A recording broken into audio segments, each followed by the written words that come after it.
Last year, Pope Leo XIV proclaimed St. John Henry Newman a doctor of the Church. On that same occasion, he named Newman, together with St. Thomas Aquinas, co-patrons of Catholic education. Newman spent much of his life thinking about education, and he argued that there is such a thing as a perennial education, an education suited to human beings simply because they are human. It does not change every time there's a new scientific discovery, a new educational theory, a new political trend, or a new economic demand. Newman calls this intellectual formation liberal education. He describes its purpose beautifully. The liberally educated person apprehends, quote, the great outlines of knowledge, the principles on which it rests, the scale of its parts, its lights and its shades, its great points and its little, end of quote. That is what TAC has to offer you. You are here, in other words, not to accumulate information. You are here to acquire a formation, a knowledge of reality that is intelligible ultimately by knowing about God and his creation. This is very much what is expressed in Thomas Aquinas College's own founding vision, that liberal education should lead us toward freedom through knowledge and should satisfy the natural human desire to know. It has an order and a structure. It embraces the different branches of learning while recognizing their proper relationship. It takes place within a community of teachers and students, and ultimately it is perfected by knowledge of God. Newman anticipates a difficulty, or at least a question, about liberal education. What is the use of all this? Why spend 4 years reading Plato and Aristotle, studying Euclid, learning physics and biology, reading great works of literature, studying philosophy and theology? What is the practical payoff? Newman gives a remarkably simple answer. Quote, knowledge is capable of being its own end, end quote. Think about something beautiful. Suppose you stand outside at sunset. The sky changes color. The light falls across the landscape. You stop and look because it is impressive. Someone comes along and asks, what is the use of doing that? What do you gain by looking at a sunset? You should find the question absurd. Looking at the sunset does not need to be justified by producing something else. It is delightful simply because it is beautiful. And the same is true of knowing. To know something true is a good thing. To understand something is a perfection of the human mind. We do not have to look for a practical use to justify the goodness of knowledge. And that is what Newman means when he says knowledge is capable of being its own end. It's one of the great gifts you're being offered here, to ask, what is this? Why is it so? What follows from it? What is the cause? What is the nature of things? What is a human being? What is justice? What is happiness? And then to stay with those questions long enough to discover answers. And that last part is important, because this education is difficult. It is difficult precisely because understanding reality is hard. Truth is not always immediately obvious. Understanding takes time. Great books do not give up their meaning after a quick glance.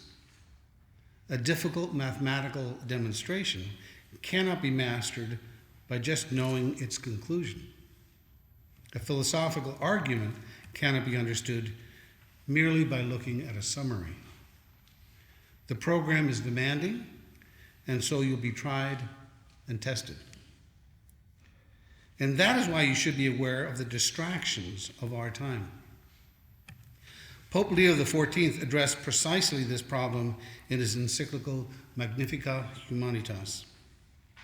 He observed that the pervasiveness of digital media can create, quote, fatigue, boredom, and apathy concerning the effort required for seeking the truth, end of quote. He warns, too, that the speed and ease with which we can obtain answers and summaries can extinguish the desire to ask questions. Notice what he's saying. The danger is not simply that technology wastes time. The deeper danger is that it can change what we desire. If every question can be answered instantly, we may gradually lose the habit of asking good questions. If every difficult book can be reduced to a paragraph, we may lose the patience required to read books. If every problem can be handed over to a machine, we may become less willing to exercise our own minds.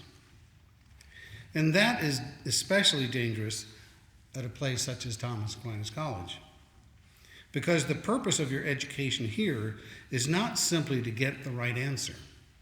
It's to become the kind of person who loves the truth enough to seek it. So technology itself is not the enemy. The question is whether we use it as a servant or allow it to become our master. There will be moments here when you might be tempted to take a shortcut. You will have a reading assignment that seems too long, a philosophical argument that seems too difficult, a mathematical demonstration that you cannot grasp fully, a scientific analysis that seems obscure. And you could be tempted to look for the answer somewhere else.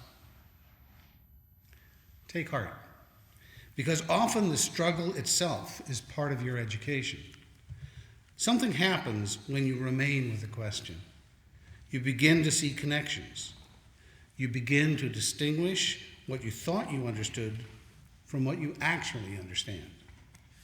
You begin to discover that one truth sheds light on another, and gradually the parts begin to form a whole. That is the nature of a liberal education. It's the formation of a mind capable of seeing reality in its proper order. That is the extraordinary promise of this place. You've come here to read and learn mathematics, science, literature, history, music, philosophy, and theology. But you've also come here to learn how to see